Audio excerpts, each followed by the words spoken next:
Perempuan cenderung dianggap menjadi manusia yang tidak berdaya. Perempuan cenderung dianggap menjadi manusia yang lemah. Padahal sebenarnya apa yang dilakukan laki-laki bisa dilakukan oleh perempuan. Apa yang tidak bisa dilakukan oleh perempuan? Malah tidak semua yang dilakukan perempuan bisa dilakukan oleh laki-laki. Tapi kenapa sih perempuan selalu dianggap menjadi seorang yang lemah? Nah, hal ini karena kebanyakan perempuan itu banyak yang berdiam diri, banyak yang tidak berani. Apalagi perempuan-perempuan yang menjadi seorang ibu rumah tangga cenderung dianggap hanya menjadi beban suaminya. Padahal sebenarnya tanggung jawab seorang ibu dalam rumahnya itu sangat besar. Ada mental anak, pendidikan anak, masa depan anak, kesehatan anak, dan segala macamnya yang harus dia bertanggungjawabkan. Tapi itulah harga seorang perempuan. Padahal sebenarnya perempuan itu luar biasa loh.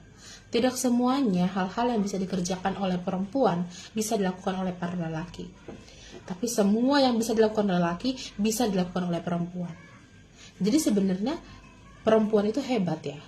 Banyak perempuan yang menerima kodrat hidupnya, yang mengklaim dirinya adalah seseorang yang lemah, yang akhirnya tidak berani untuk mengupgrade diri, yang akhirnya tidak berani memperluas wawasannya sendiri.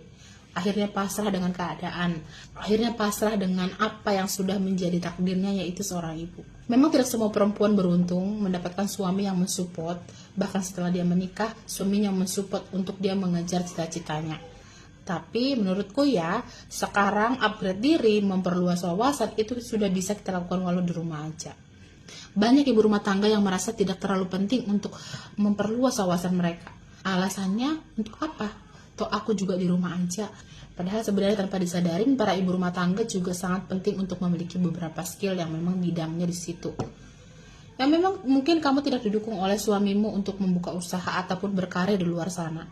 Tapi ada anak-anakmu yang membutuhkan didikan-didikan dari ibu yang cerdas, dari ibu yang terpelajar, dari ibu yang memiliki segudang ilmu. Jadi jangan bilang kalau misalnya di rumah aja gak perlu upgrade, gak perlu menambah wawasan atau ilmu pengetahuan. Itu salah ya. Sebenarnya harga kita yang tentukan. Bisa aja ketika kamu rajin mengupgrade dirimu, kamu punya segudang ilmu, kamu punya segudang value dalam dirimu meskipun kamu hanya di rumah-rumah aja. Sudut pandang atau cara pandang suamimu bisa berubah kepadamu. Bisa saja suamimu jadi berpikir, oh ternyata istriku mampu ya. Ternyata istriku bisa ya. Ternyata istriku memiliki kemampuan ya. Dan akhirnya apa? Suamimu memberimu kesempatan untuk berkarir. Suamimu mempercayakan kamu untuk membuka usaha. Karena apa? Dia lihat kemampuanmu. Jadi untuk para perempuan di luar sana, mari jadi perempuan yang berdaya. Mari